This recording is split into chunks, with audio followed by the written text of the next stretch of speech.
Snow whipped across the quiet street, stinging the skin like shards of glass. On the front porch of a 2-story house with its shutters drawn tight, a small boy stood barefoot, shivering in a thin blue sweater. His name was Ethan Whitmore, only 5 years old, his dark hair plastered to his forehead. A ragged teddy bear clutched so hard in his arms it seemed to breathe with him. His lips were already blue. Behind him, the door had just slammed shut. A tall woman with sharp features and perfectly pinned hair had emptied a bucket of icy water over his head. Her voice had cut through the winter air. "Inside is for family." "You are not Melissa Whitmore." His stepmother had left him there with no more than that sentence. Somewhere inside, laughter carried faintly from the living room. A man's low voice. Victor Hales, Melissa's constant companion these days, murmured something Ethan couldn't hear. Then silence, as if the warmth of the house had swallowed them both. Ethan trembled on the porch, water dripping onto the frozen planks beneath his feet. He pressed his face into the teddy bear's worn fabric, trying to disappear. His father had been buried only yesterday. Daniel Whitmore, a man who had never let Ethan go hungry, never let him freeze. Now the boy stood alone, and the world seemed to turn its back with him. From the alley, a shape moved against the storm. A German shepherd, large and steady, pushed through the snowdrifts. His coat was sable, streaked with frost, his amber eyes locked on the child. He climbed the steps without hesitation, planting himself between Ethan and the yard. His body was tense, every muscle alive, as if the night itself had sent him to stand guard. He lowered his head, nudging Ethan's arm gently. The boy's small hand sank into thick fur, and for the first time since the funeral, Ethan's breathing slowed. A deep growl rumbled in the shepherd's chest. Ethan followed his gaze. A figure was moving at the end of the block, a flashlight beam cutting through the snow. Detective Ryan Callahan, on late patrol, had stopped short at the sight before him. A soaked child, a snarling shepherd, and the shadow of fear clinging to every surface. Ryan angled his body sideways, hands open. "Easy," he said, his voice carrying calm authority. "I'm not here to hurt him." He lowered the flashlight so it wouldn't glare in the shepherd's eyes. The dog's growl softened, but he stayed rigid, pressed close to the boy's legs. Ryan stepped slowly onto the porch. The boy's lips trembled as he whispered, "Ethan." His voice was barely audible. "I'm cold." Ryan shrugged off his heavy police jacket and wrapped it around him. Ethan sank into the warmth, burying his face in the collar. Ryan crouched down, his eyes flicking to the wet boards, to the scuff marks by the door, to the silence inside. He didn't have to see the act to know what had happened. Neglect this deliberate left a trail. "Where's your dad?" Ryan asked quietly. Ethan's fingers tightened on the teddy bear. "He's gone." "Last week. They said it was his time." His voice faltered. "She's not my mum." Ryan's jaw tightened, but he forced his voice steady. "You're safe now." He lifted Ethan gently, surprised at how light he was, fragile in his arms. The shepherd rose too, sticking close to Ryan's leg with each step as if tethered by duty. They reached the patrol car. Ryan opened the back door and settled Ethan inside, the boy curling into the oversized jacket. The shepherd leapt in after him without hesitation, curling around Ethan's feet like a living barricade. Ryan turned the heater on high. His eyes fell on the teddy bear, soaked and battered, one ear torn. Something felt wrong.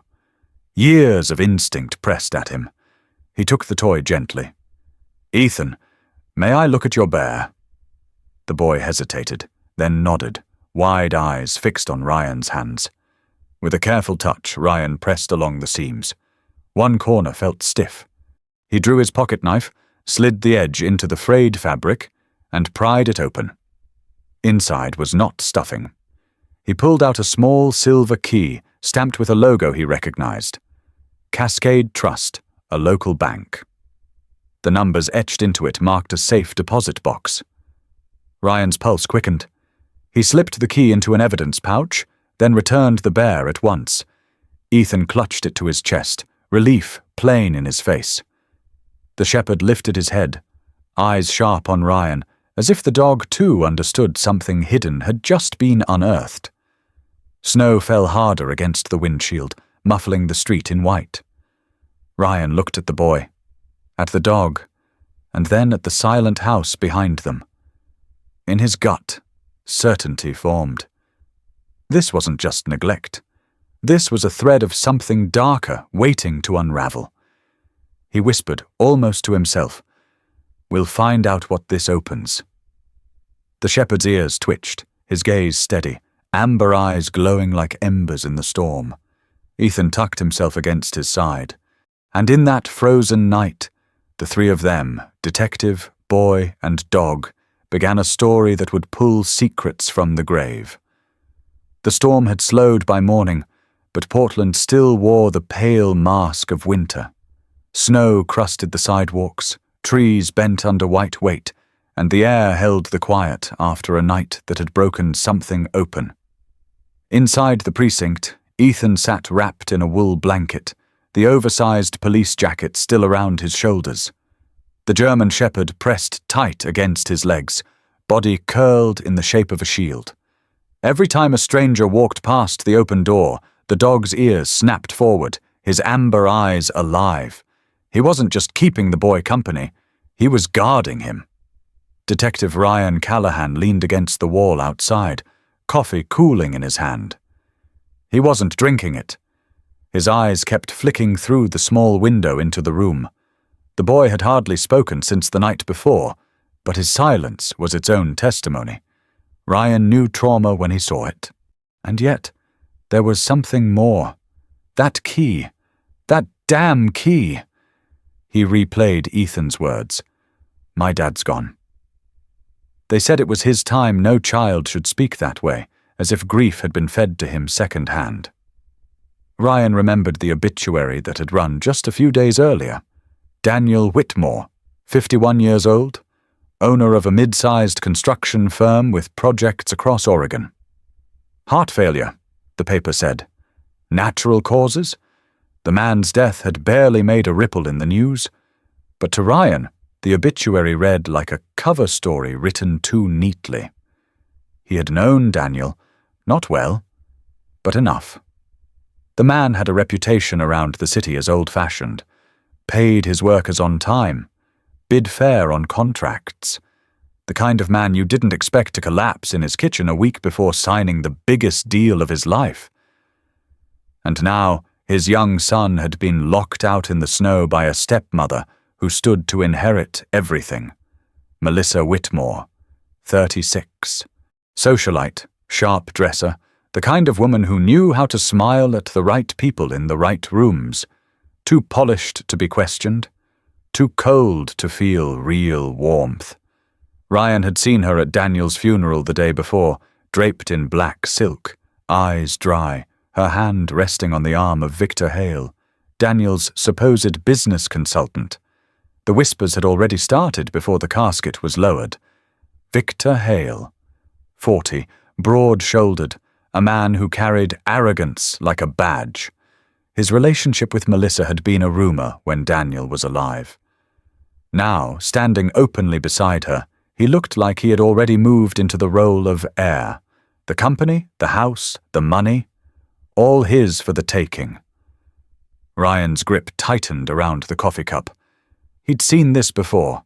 Greed layered with cruelty, the ones left behind always the smallest, the weakest. A quiet knock on the wall pulled him back.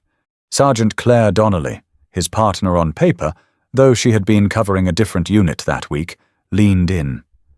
Her auburn hair was tucked back, her green eyes sharp. "You look like hell," she said. Ryan managed a smile that didn't reach his eyes. Kid was left outside to freeze. Stepmother pours water on him like it's some ritual. Found a bank key in his teddy bear. Claire's brows lifted. That's not neglect. That's staging, exactly. Ryan's voice was low.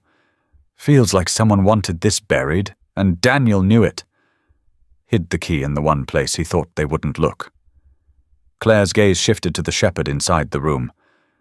Where'd the dog come from? Ryan shook his head.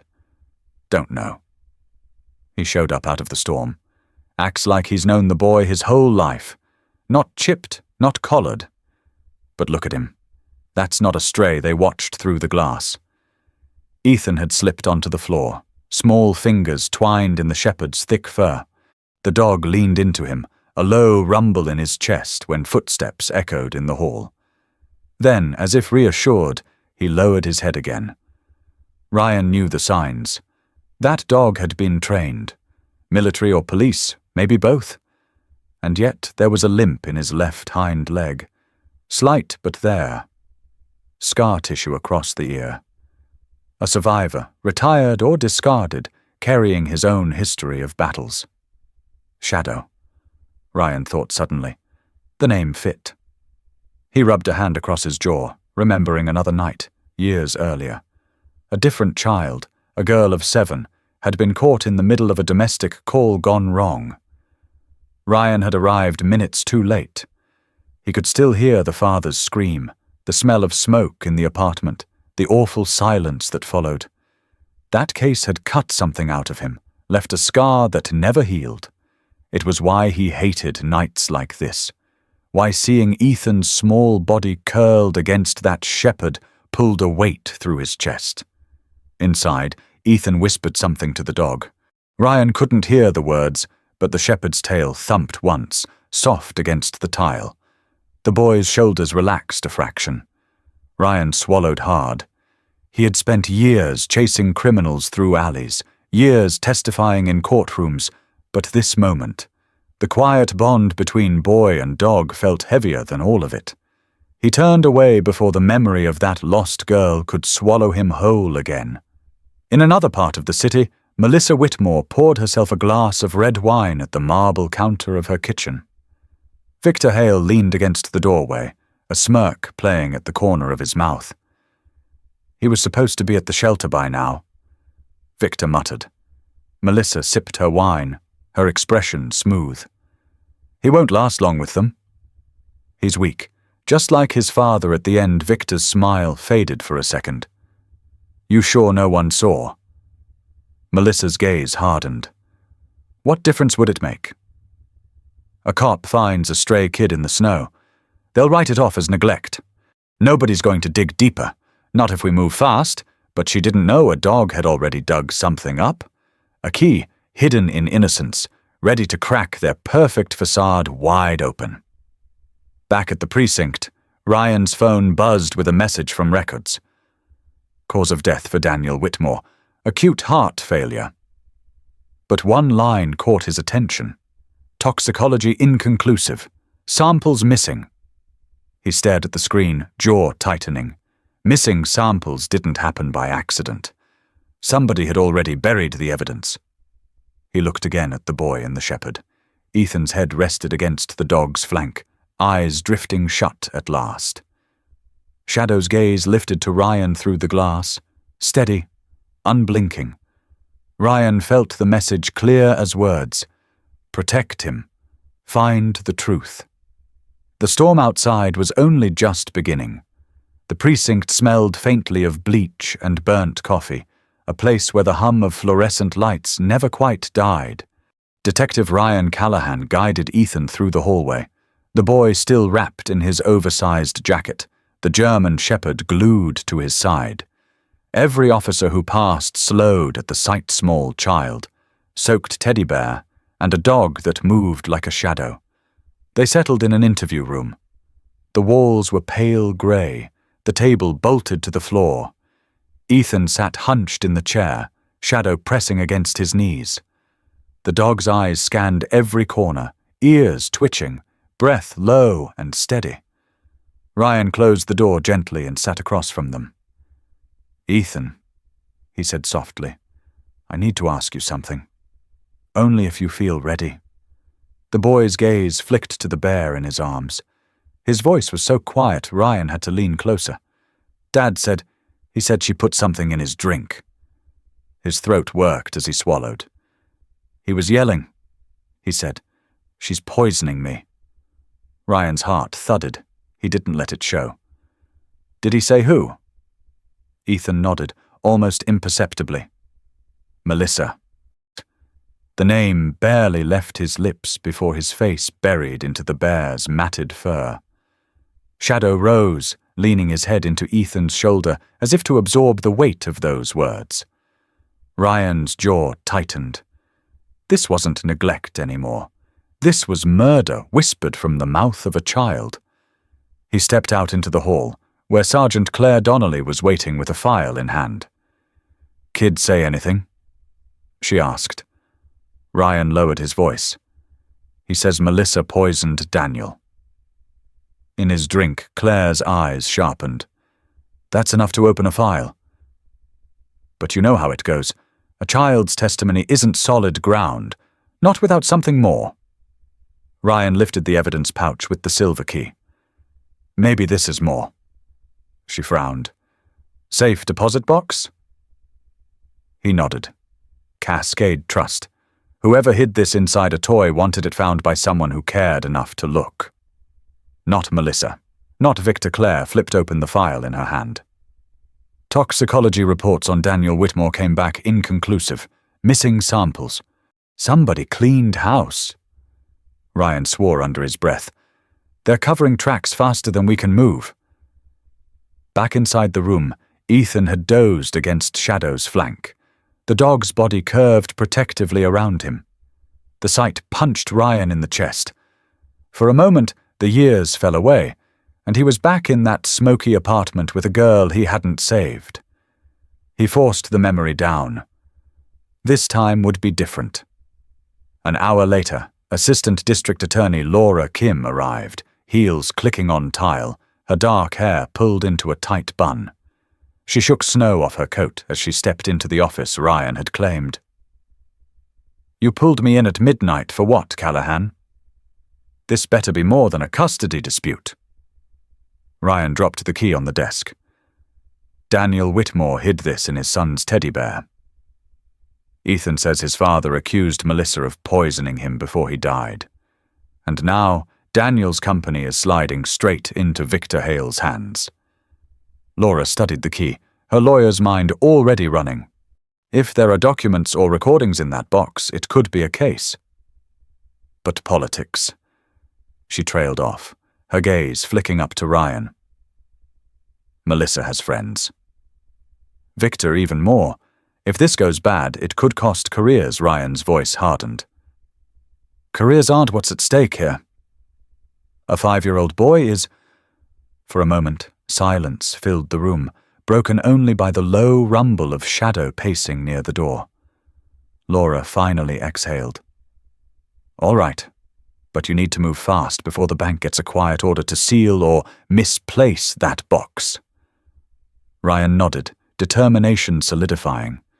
When he returned to the interview room, Ethan was awake again, his small fingers tangled in Shadow's fur. The boy looked up with wide, frightened eyes. "Will she come here?" Ryan crouched until their eyes met. "Not while I'm here. Not while he's here either." He nodded toward the shepherd, who answered with a soft, throaty growl as if seconding the promise. That night, as Ryan signed paperwork and fielded calls from superiors who muttered about jurisdiction and avoiding conflicts with the estate, frustration pressed against his ribs. The system was already dragging its feet. No one wanted to stir the pot of money and power Melissa now controlled. But when he passed the glass window again, he saw Ethan curled against the shepherd, both of them half asleep on the floor. The boy's small hand rose and fell with each breath of the dog beneath him. Shadow opened one eye, catching Ryan's gaze, and held it. No sound, no movement, just a message in amber fire. Move fast, protect him, find the truth. Ryan straightened, the weight of the key heavy in his pocket. Tomorrow, they would go to Cascade Trust. Whatever was inside that box, Daniel Whitmore had risked everything to leave it behind. And now, His son's future depended on it. The morning broke grey and brittle, the kind of cold that gnawed through layers of wool and bone. Ryan Callahan guided Ethan out of the precinct's side entrance, the boy bundled in a knit cap too big for his head, Shadow padding at his side. The German shepherd moved with quiet authority, tail low, nose twitching at every shift in the wind. He didn't just follow, he led, scanning every car, every passerby, a sentinel no badge could rival. Laura Kim was already waiting near the unmarked sedan, her breath fogging as she tugged her coat tighter. Beside her stood Grace Monroe, a child services worker with kind, steady eyes and a clipboard clutched to her chest. Grace gave Ethan a small smile that didn't demand a reply. She understood children like him, the ones who had already been asked for too much. "Ready?" Laura asked, glancing at Ryan. He nodded, his jaw set. Cascade Trust, no detours. Grace glanced at Ethan. "Do we tell him what we're looking for?" Ryan crouched beside the boy. "Ethan, last night I found something in your bear." "A key. It opens a box your dad left at the bank. Do you want to come with us?" Ethan's fingers tightened on Shadow's fur. His voice was barely a whisper. "Dad left it." "For me?" Ryan kept his eyes steady. "I think he left it for both of you." For the truth, the boy nodded once, small but sure. Shadow pressed his muzzle against Ethan's shoulder, as if sealing the decision. They drove in silence, tires hissing over packed ice. Portland streets blurred past, pale light bouncing off storefronts still shuttered against the cold. Ryan kept checking the mirrors. He'd learned not to ignore the feeling of being followed, but today the roads seemed clean. Cascade Trust Bank rose from the corner of a busy street, its stone facade streaked with snowmelt. Inside, the marble floors gleamed, too bright against the hush of money and secrets. A man in a neat suit approached Martin Keene, the bank's vault manager. His hands trembled slightly as he adjusted his glasses, eyes darting from the detective's badge to the shepherd at Ethan's side. "You requested access with this key?" Martin asked, his voice precise, rehearsed. Ryan handed it over. "Box number 417, registered under Daniel Whitmore." Martin hesitated. He was a regular here. Always meticulous, they were led downstairs into the chilled air of the vault level. Rows of steel drawers lined the walls, silent witnesses to countless stories buried in metal and lock. Martin inserted the master key, then stepped back. Ryan crouched to Ethan's level. "This was your father's. Do you want to do it?" The boy's small hand closed around the silver key. His knuckles were white, but he stepped forward, Shadow glued to his side. With a twist and a soft click, the lock released. Martin slid out the box and set it on the table. Ryan lifted the lid. Inside lay a leather-bound journal, a flash drive sealed in a plastic sleeve, and a neat stack of papers bound with a ribbon. He pulled the journal first. The leather was worn, edges smoothed by use. He flipped to the final pages. The handwriting was strong, slanted, Daniel's voice captured in ink. The entries grew darker in tone as the weeks neared his death. Discrepancies in company accounts, signatures forged, pressure from Victor Hale, and Melissa her name written again and again, underlined with suspicion. Ryan read aloud softly, the words hanging heavy in the vault. "If anything happens to me, it will not be an accident. Melissa and Victor stand to gain too much. I pray Ethan is spared." Proof enclosed, Ethan's eyes filled, but he didn't cry. Instead, he pressed his hand flat against the page, tracing the letters like they were his father's voice. "He knew," he whispered. He knew they were hurting him.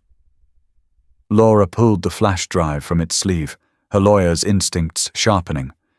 "If this contains recordings or contracts, it's more than suspicion." "It's leverage." Grace leaned close to Ethan. Your dad wanted the truth found, sweetheart. He wanted you safe. The boy's lip trembled, then steadied. So, he didn't just leave me. Shadow gave a low, affirming rumble, tail brushing against Ethan's leg. The dog's gaze was locked on Ryan, as if urging him to understand the weight of the moment. Ryan closed the journal carefully.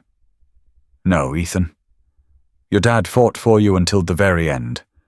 And now, it's our turn. They gathered the contents into evidence pouches, each item heavier than steel. As they walked back up the marble steps, Ryan noticed a man standing near the entrance doors, his dark coat dusted with snow. His eyes followed them too closely. When Ryan met his gaze, the man smiled faintly. No warmth, only warning before turning towards the street. Ryan's gut clenched. The battle hadn't even begun, and already shadows were closing in. But when he looked down, he saw Ethan's small hand buried in Shadow's fur, the boy's steps a little steadier, his chin a little higher. For the first time since the funeral, hope walked with them. The city wore its winter like a bruise, grey sky pressing low, streets slick with half-melted snow. Ryan Callahan drove the unmarked sedan with Laura Kim in the passenger seat, Grace Monroe in the back, Ethan bundled between her and Shadow. The shepherd sprawled across the floorboard, but his body never rested, ears twitching, muscles taut, eyes flicking at every shadow beyond the window. Ryan caught himself glancing in the rearview mirror too often. A black SUV had appeared 3 blocks back. At first he dismissed it, but when it mirrored their turns through downtown, his gut tightened. Laura, he said quietly. She followed his eyes to the mirror. How long? Since Burnside. Grace's hand closed protectively on Ethan's shoulder. What's happening? Ryan didn't answer. He caught Ethan's wide eyes in the mirror. The boy had lived through too many lies already. Stay down, buddy, Ryan said gently. And keep your hand on Shadow.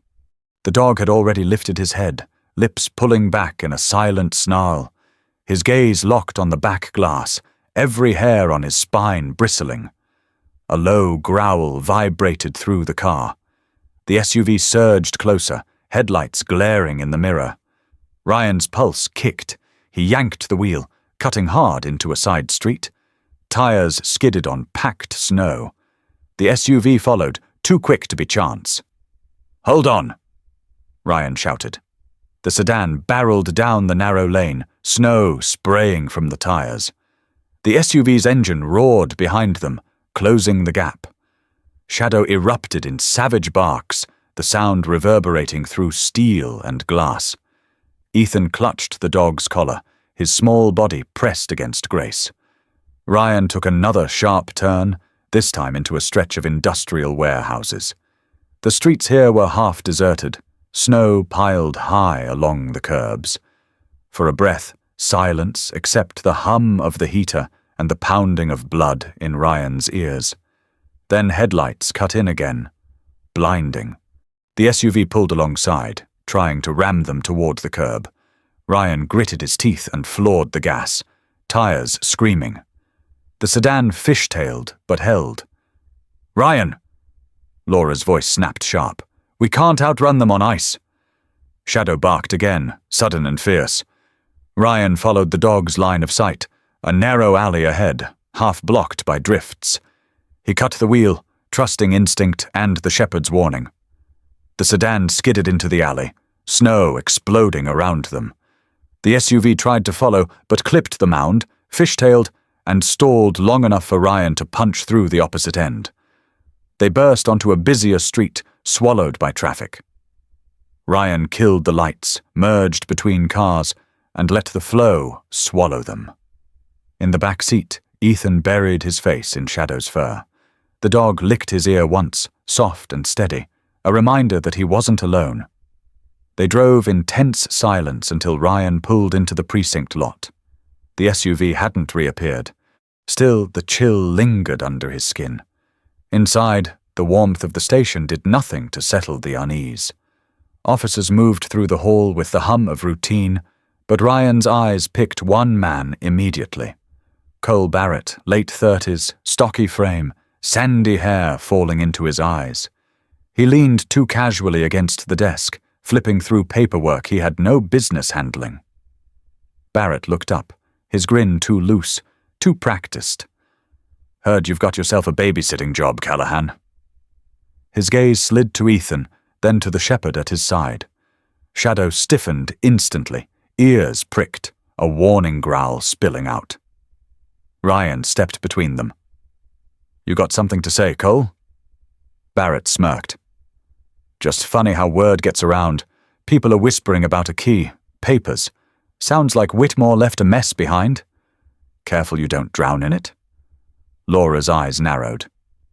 "That information is sealed." Barrett shrugged.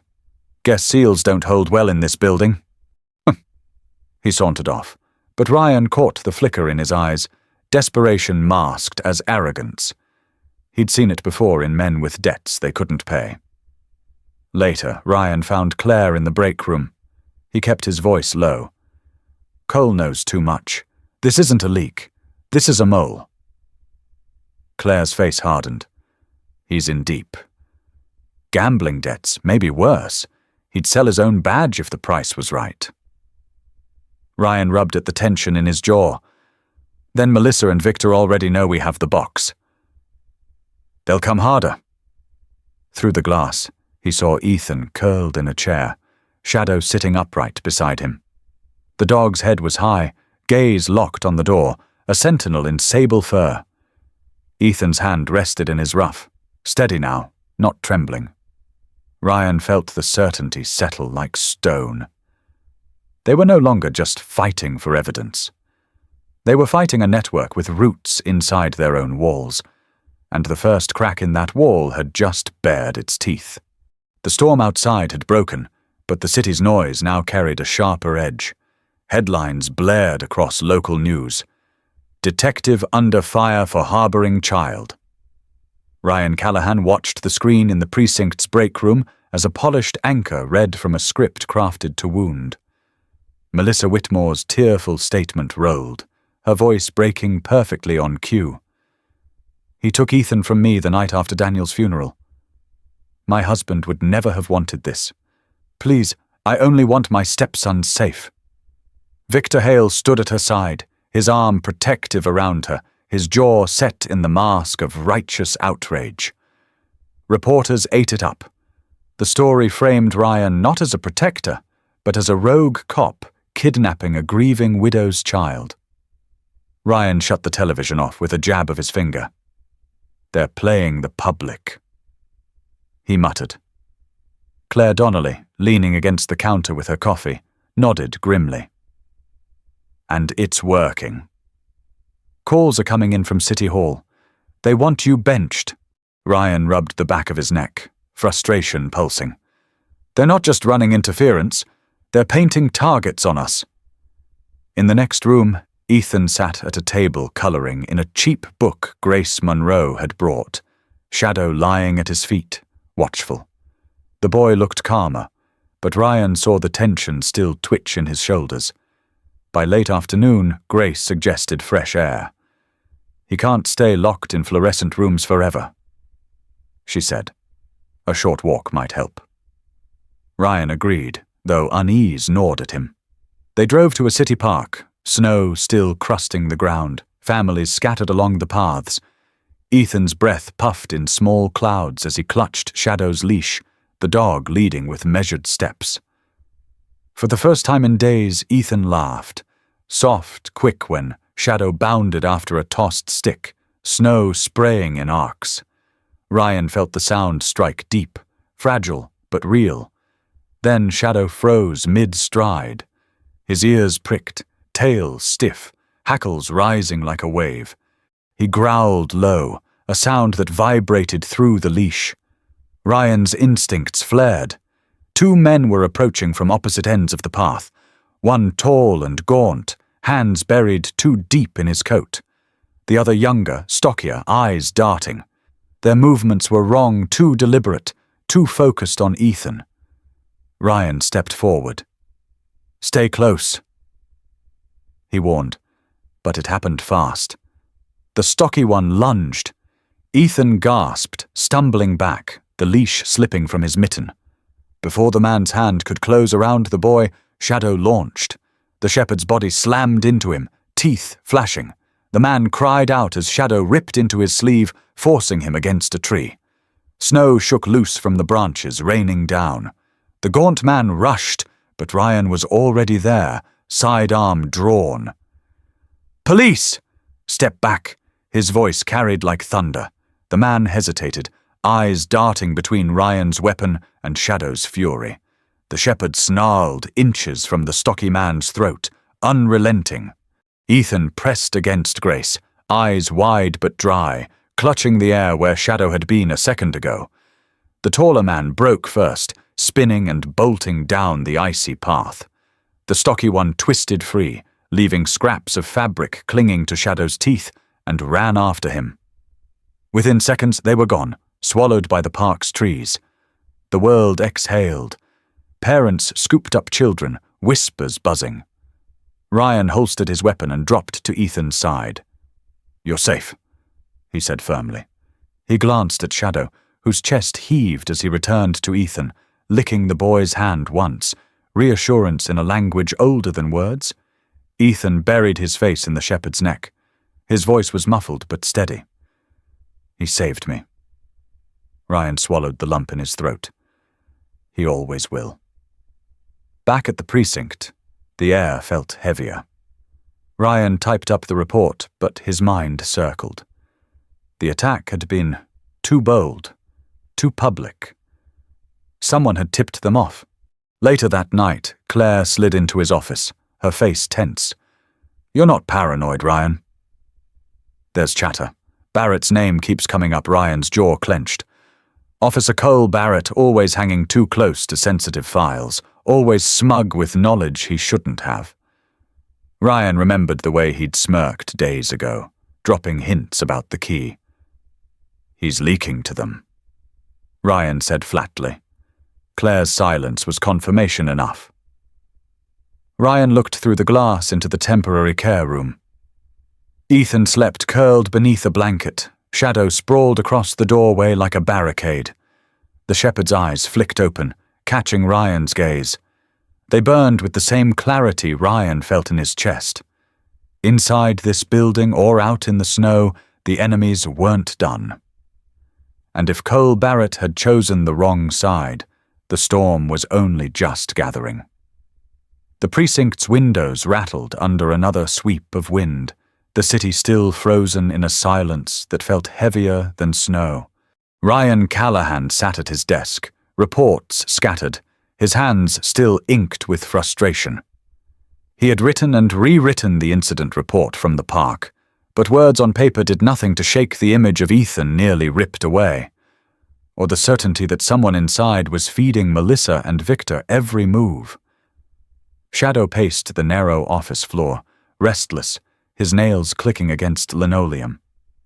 Every time the door creaked, his body stiffened, ears pricked, low growl ready. Ryan knew the dog wasn't just unsettled, he was warning. The enemy was closer than the streets. A knock interrupted the hum of tension. Grace Monroe stepped in, her face flushed from the cold. Behind her stood a woman Ryan didn't know, late 40s, her frame stooped, grey threaded through her dark hair, eyes shadowed with guilt. She clutched a worn satchel like it carried more weight than she could bear. "Detective Callahan?" Grace said softly. "This is Dorothy Myers." She was Daniel Whitmore's nurse in his final weeks. The woman's hands trembled as she set the satchel on the desk. "I should have come sooner," she said, her voice low. "But I was afraid." Ryan studied her carefully. Afraid of what? Of Melissa. Of Victor. They promised extra money if I kept quiet. And I took it. God help me, I took it, but I can't keep it anymore. Her eyes lifted, glassy with shame. Daniel wasn't sick the way they said. He was poisoned. Ryan leaned forward. "You're sure?" Dorothy pulled out a small recorder, old and battered. She slid it across the desk with hands that shook. "I hid this the night Daniel begged me to stay in the room." His voice is weak, but you can hear him. You can hear what he said about her. Ryan pressed play. Static crackled, then a faint voice. Daniel's, thready with pain. "Melissa, she put it in the wine. Tell Ethan, it wasn't natural. Don't let her take everything." A muffled cough, then silence. The room seemed to contract. Grace pressed a hand to her mouth. Ryan sat frozen, the words wrapping around his chest like iron. He looked at Ethan, curled in the corner chair with Shadow pressed against his side. The boy's eyes were wide, staring at the recorder, as if his father had spoken straight into the room. Ethan whispered, "He tried to warn me." Shadow rose and pressed his head against the boy's knee, steadying him. Ryan saw Ethan's small hand slide into the dog's fur, holding on like a lifeline. Dorothy's voice cracked. "I should have stopped it. I should have screamed louder, but Melissa controlled everything, his medication, the staff schedules, even the doctors. I saw too much, and I stayed quiet." Ryan's voice hardened. "Not anymore." This changes everything. Claire Donnelly entered just then, her eyes narrowing as she caught sight of Dorothy. Ryan handed her the recorder, his tone sharp. "Proof, straight from Daniel." Poison Claire's jaw tightened as she listened. "You know what this means? If you push this forward, Melissa will throw everything at you. She's already got half the city believing you kidnapped Ethan." "I don't care," Ryan said. His voice carried the weight of something resolved. "This isn't about careers. It's about a boy whose father was murdered and a system too slow to see it. We're done hiding. We take it public." Grace hesitated. "If you go that route, Ryan, they'll come for you. They'll dig up every mistake you've ever made."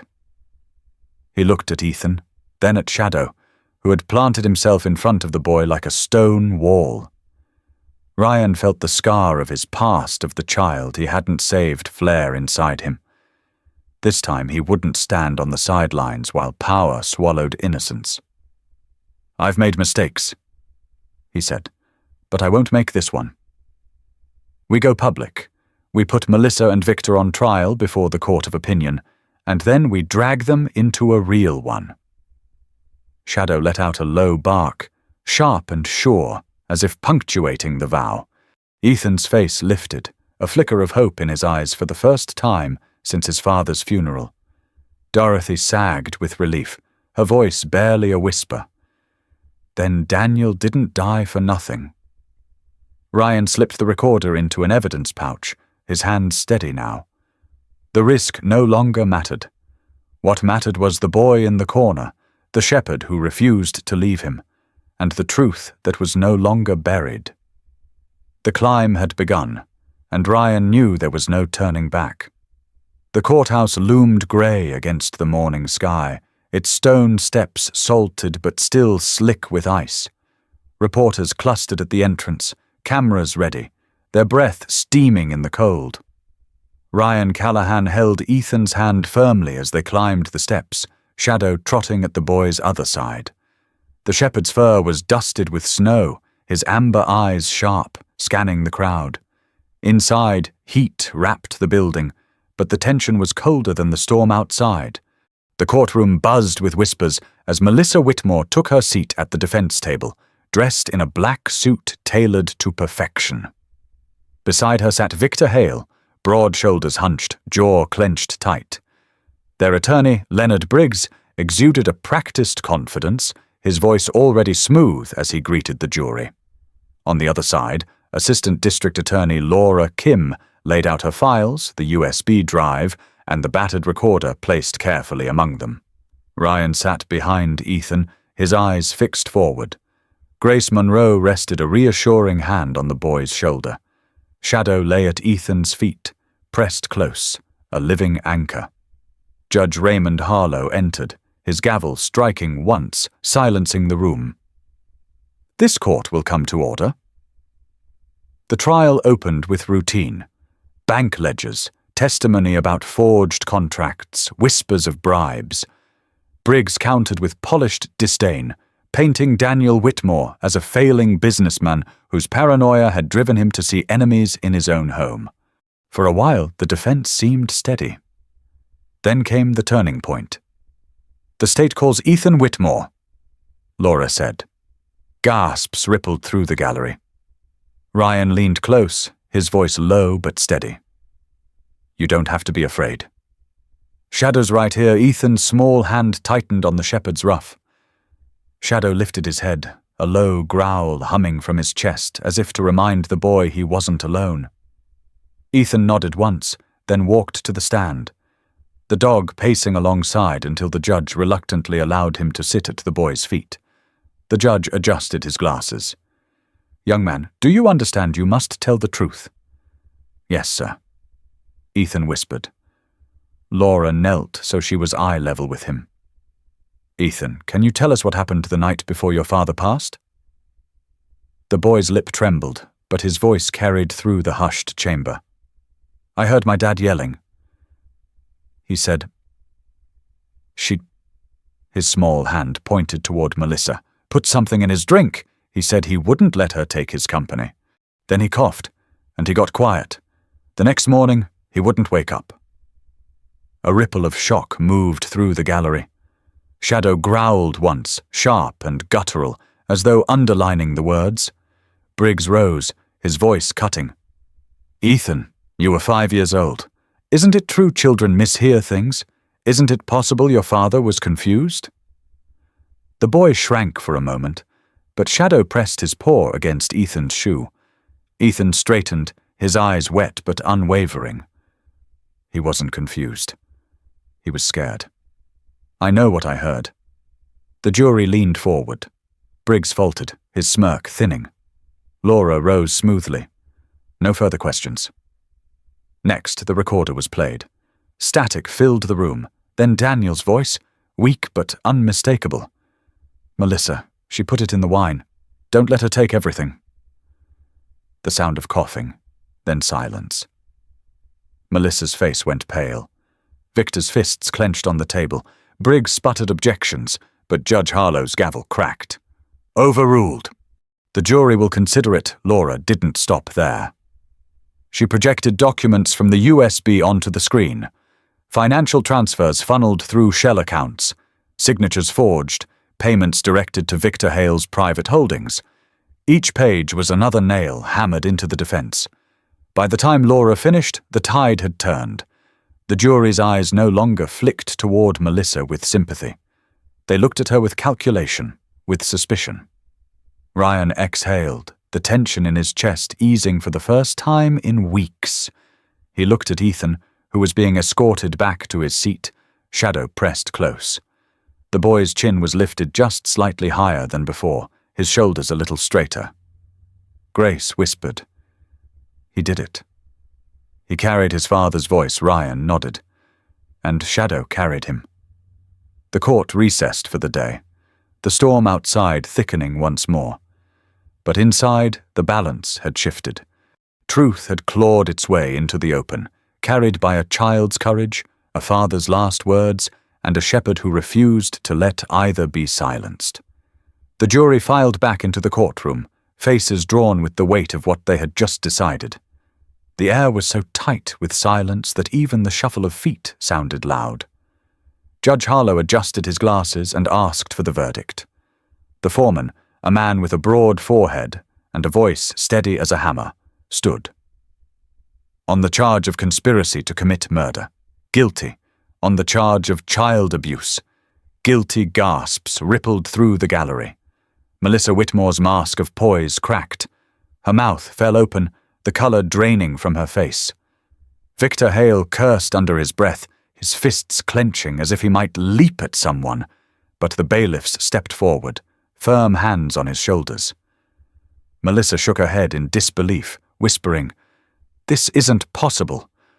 Over and over, as though repetition could undo the truth. Laura Kim sat straighter, her lips tight with satisfaction.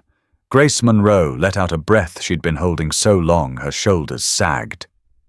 Ryan watched Ethan, not the convicts, because it was Ethan's reaction that mattered most. The boy pressed his cheek into Shadow's thick coat. The shepherd's chest rose and fell steadily, the kind of calm strength only a dog like him could give. Judge Harlow's voice was iron. "Melissa Whitmore and Victor Hale, you are hereby sentenced to life in prison without the possibility of parole. May justice serve where your conscience failed, his gavel struck once." The case, at least the legal battle, was over. But something darker still clung to the room. Ryan felt it in the way a man across the gallery avoided his eyes, in the nervous shuffle of boots that didn't belong to bystanders. Then came the final twist. Laura rose. "Your Honor, the prosecution requests permission to call one more matter into the record." The role of Officer Cole Barrett. The name set off murmurs. Barrett, who had been lounging against the wall near the back, stiffened. His eyes narrowed as Laura opened a file and held up a stack of phone logs. These records show Officer Barrett communicated directly with Victor Hale during the investigation, including the night an attempted abduction was made in the city park. He leaked details about protective custody schedules and routes. He betrayed not only this department, but this child. Barrett's face reddened. "That's a lie!" he barked, but Ryan's memory flashed. The way Barrett always seemed to know too much, the way he'd looked away when questions got too close. Judge Harlow's gavel cracked. Silence. Grace placed a steadying hand on Ethan's shoulder as the boy instinctively shrank at Barrett's outburst. Shadow rose to his feet, body stiff, lips curled just enough to show teeth. His growl was a warning as clear as any word. Barrett's bravado wilted. "I didn't mean—" he began, but no one believed him now. The betrayal was written too clearly in the evidence and in the eyes of those who had trusted him. By day's end, Barrett's badge was stripped from him. His name, once shielded by the uniform, became a stain. He walked out of the courthouse not as an officer, but as a man exposed, shoulders hunched under the weight of disgrace. That night, Ryan sat with Ethan in a quieter courtroom chamber reserved for family court matters. The judge, a woman with kind but tired eyes, spoke plainly. "Detective Callahan, the court recognizes the absence of immediate safe kinship. Until a permanent arrangement is decided, you are granted temporary guardianship of Ethan Whitmore." Ryan nodded. He hadn't realized how tightly he'd been gripping his fists until he let go. The words carried more weight than any verdict. Ethan looked at him, eyes wide, searching. "Does that mean I stay with you?" the boy asked. Ryan swallowed, his voice steady but thick. "Yeah, kiddo. You're with me now." Ethan's shoulders dropped in relief. He leaned into Shadow, who pressed his body closer, tail thumping once against the bench. For the first time since the stormy night on the porch, Ethan let himself smile, a small one, but real. Later, when the courthouse emptied and the city outside settled under fresh snow, Ryan walked with Ethan and Shadow through the quiet streets. The boy clutched his teddy bear, now stitched up, the hidden seam no longer carrying secrets but memories. Shadow walked ahead, every muscle alert, head high. He wasn't just a dog. They all knew that now. He was an off-duty guardian, a sentinel who had chosen his charge and would not falter. At the steps of Ryan's modest home, Ethan hesitated. The boy's breath puffed white in the cold air. "Is it really okay if we're here?" Ryan knelt beside him, resting a hand on his shoulder. "This is your home now, Ethan." "Ours." Shadow made sure of that. The shepherd stopped at the door, turned back, and waited until the boy took the first step inside. Only then did he follow, slipping in with silent certainty. For the first time in too long, the child who had been left out in the snow found warmth that didn't vanish when the door shut. And for Ryan, the man scarred by loss, the healing began not with justice in court, but with the quiet vow made in his own living room that this boy and this dog would never stand alone again. The storm had finally broken. Portland's skyline, once draped in relentless snow, now lay under a gentler grey, the kind that carried quiet instead of threat. Weeks had passed since the trial. The city moved on, as cities always do. But for Ryan and Ethan, life had been reshaped into something fragile and new. Ryan's modest house stood at the edge of a wooded ridge on the outskirts of town. It wasn't large, 2 bedrooms, a living room warmed by a brick fireplace, and a porch that looked out towards the pines. For Ethan, it was palatial compared to the cold porch where his nightmare had begun. The first night they arrived, Ethan paused on the threshold, clutching his patched-up teddy bear. His eyes flicked from the door to Ryan, then to the shepherd who had become his shadow in more ways than one. The dog nudged the boy forward, chest pressing lightly against his leg as if saying, "This is safe. Go on." Inside, warmth met them. A fire cracked in the hearth, filling the room with the earthy smell of pine logs. Ryan set down their small bundle of belongings, glanced around, and realized how empty the house had felt before. Now it carried voices, laughter faint but real, and the sound of paws against wood floors. That evening, as Ryan tried his hand at pancakes in the small kitchen, Ethan spoke softly. "He needs a real name." Ryan flipped a pancake too quickly, nearly burning it, then looked over. "Who?" "The dog," Ethan whispered. His small hand rested on the shepherd's thick neck. The dog's amber eyes lifted towards the boy, patient, waiting. "He isn't just Shadow anymore. He's Valor, because he's brave, because he saved me." The word hung in the room like a christening. Valor. Ryan repeated it once, slowly, and the shepherd's ears twitched as if he'd accepted the title. From then on, it stuck. Valor adjusted quickly to his new role. He patrolled the porch, ears pricking at every rustle of the trees. He followed Ethan to the edge of the yard, then circled back, never letting the boy wander beyond his invisible boundary. When neighbors came to introduce themselves, Valor stood between Ethan and the strangers until Ryan gave the nod. It wasn't aggression, it was loyalty, sharpened into vigilance. There were moments of fear that lingered. Ethan sometimes woke in the night, calling for a father who couldn't answer. Ryan would rise, sit on the edge of the boy's bed, and wait until his breathing steadied again. Always, Valor was there first, head resting across the boy's knees, holding the weight of nightmares until morning returned. But healing began in small ways. A laugh when Valor rolled in the snow and came up white as a ghost. A smile when pancakes actually came out fluffy instead of burned. A boy's hand gripping Ryan's tightly as they walked down the trail behind the house. Shadow, Valor bounding ahead and glancing back every few steps. One evening, as twilight pooled purple behind the trees, Ryan stood at the window. Ethan had fallen asleep on the couch, his teddy bear tucked under one arm. Valor stretched across the rug like a living barricade. The dog's ears flicked at every creak, every sigh of the house settling. His amber eyes glowed faintly in the firelight, steady and alert. Ryan whispered, almost to himself, "We made it." The words weren't just for him. They were for the boy who had survived when he shouldn't have, for the shepherd who had carried them both through darkness, for the father who had left clues so his son could find truth, and maybe for the scarred detective who finally found something worth holding on to again. Outside, the forest was quiet. Snow fell lightly through the pines, but the storm was behind them now.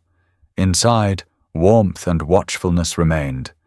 Every story leaves behind something that lingers. For Ethan, it was safety where once there was fear. For Ryan, it was a second chance. And for Valor, it was a home where his duty wasn't just to serve, it was to love, to guard, and to remind them both that no one stands alone. And now, I'll leave you with this. What's your story with a loyal pet? share it in the comments, and if this story touched you, subscribe to our channel. Together, we'll keep honoring the courage, the loyalty, and the spirit of German Shepherds everywhere.